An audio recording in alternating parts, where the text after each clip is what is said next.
Voilà, c'est la deuxième partie. Je vais vous poser la question. Vous êtes n'importe qui, de personnalité, professeur à l'université, je ne sais pas qui, journaliste, une question, répondez. Les ayatollahs iraniens, le clergé chiite, c'est créé par qui et comment? Vous ne le savez pas. Vous ne le savez pas. C'est pour ça. Chiisme, le chiisme alawite, Bachar Assad, le chiisme Ali Khamenei, Houthi, chiisme, le Zaydiyya, c'est fabriqué par qui? C'est par qui?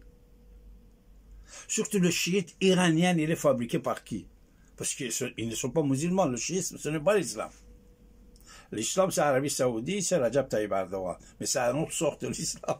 C'est pour ça qu'ils ne sont pas d'accord ensemble. Vous voyez? Chiites, sunnites, wahhabites. Alors, juste au moment que la Turquie était une grande puissance mondiale à l'époque ottomane, les Européens, surtout Grande-Bretagne, les Européens, ils décident de fabriquer une force dans le quartier contre la Turquie. Et ils vont aller voir l'Iran, ils vont fabriquer le chiisme. C'est une très longue histoire, vous devez lire l'histoire pour le savoir. Alors les Britanniques, ils sont fabricants de chiites safavites. Après, il y en a alavites, c'est tout ça, c'est la même chose. C'est premièrement. Deuxièmement, c'est qui a fabriqué, qui a créé le clergé chiite, les ayatollahs. Cette grade, les ayatollahs, Hujjatul Islam, Saratul Islam, il y en a plusieurs grades chez les chiites, les clergés. C'est qui a fabriqué ça? Encore Grande-Bretagne. Puisque même le mot ayatollah, comme un général, comme un lieutenant, je ne sais pas quoi, dans l'armée, mais c'est chez les clergés, n'existait pas avant, il y a déjà 100 ans. C'est les journaux britanniques qui ont commencé à nommer 4 grandes muftis, chefs de la religion chiite à l'époque de la révolution que les Iraniens ils ont fait pour créer des parlements en Iran. Ils ont fabriqué le mot ayatollah. Ça, je l'ai expliqué dans mes bouquins depuis 40 ans. Mais vous n'avez pas le temps d'aller le lire, mais je vous dis. Alors, les ayatollahs, les clergés, les écoles des ayatollahs, on dit Houzé, que ces écoles, ils sont à Mashhad, à Qom, à Najaf, à Samara, dans certaines villes, qu'ils fabriquent les ayatollahs avec des turbans noirs et blancs. Cette école était financée aussi et créée par la Grande-Bretagne. À l'époque, il y a déjà 100 ans, il y a une femme qui tient un cabaret en Inde, côté chiite, côté musulman. On dit cette femme, elle est morte, elle a demandé que tous ses héritages soient consacrés pour élargir le chiite dans le monde.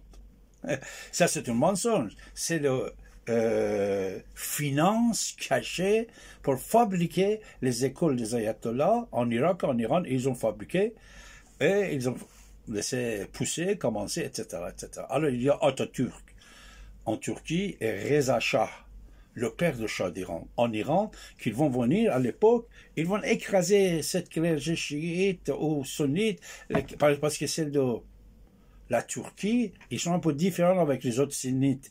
Ils croient à 3 imams chiites aussi, Ali, Hassan, Hussein. Quand vous allez dans les mosquées en Istanbul, dans tous les pays en Turquie, vous allez voir dans toutes les mosquées, il y a à côté de nom Abu Bakr, Omar, Osman, le calife, il y a aussi 3 noms des chefs chiites, Ali, Hassan, Hussein, c'est-à-dire l'islam de la Turquie n'est pas la même chose que l'Iran, et n'est pas la même chose que l'Arabie Saoudite. Voilà, l'Iran, il est plutôt lié avec Hezbollah libanais, les chiites, les alavites de la Syrie, Bachar Assad et l'autre qui étaient chutés, et le Houthi, c'est Zaydiyya. Alors, cette clergé chiite qu'ils ont fabriqué, les Britanniques, ils mettent pousser pour l'utiliser un jour. C'est maintenant qu'ils l'utilisent et je vais vous dire pourquoi et comment.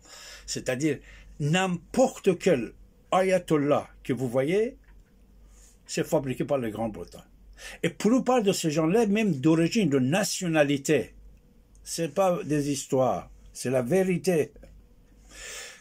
Pour la plupart, étaient d'origine, de nationalité britannique, comme le grand-père d'Ayatollah Khomeini. Ayatollah Khomeini, si vous enlevez avec intelligence artificielle son barbe, vous allez voir que son visage, c'est un visage occidental britannique, n'est pas bronzé.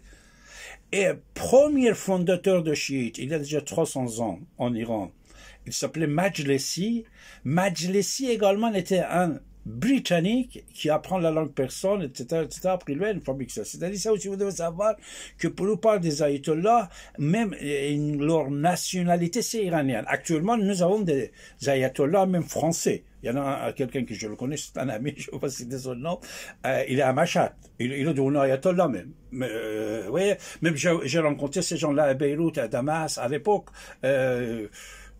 qui venaient de Portugal et tout ça, parce qu'ils disaient comme ça un peu mieux. Ah, je ne veux pas entrer dans les questions d'espionnage, de contre-espionnage, mais aujourd'hui, je veux vous dire, chez Israël, les Juifs, ils sont victimes de l'antisémitisme britannique, que personne n'ose pas de le dire. Comme personne n'ose pas de dire que comment Jean d'Arc était assassiné, comment brûlé, et comment Napoléon, etc., etc., tous les conflits qu'il y a avec Britanniques, les Britanniques, ils ont vu. Suivez toutes ces petites émissions très courtes.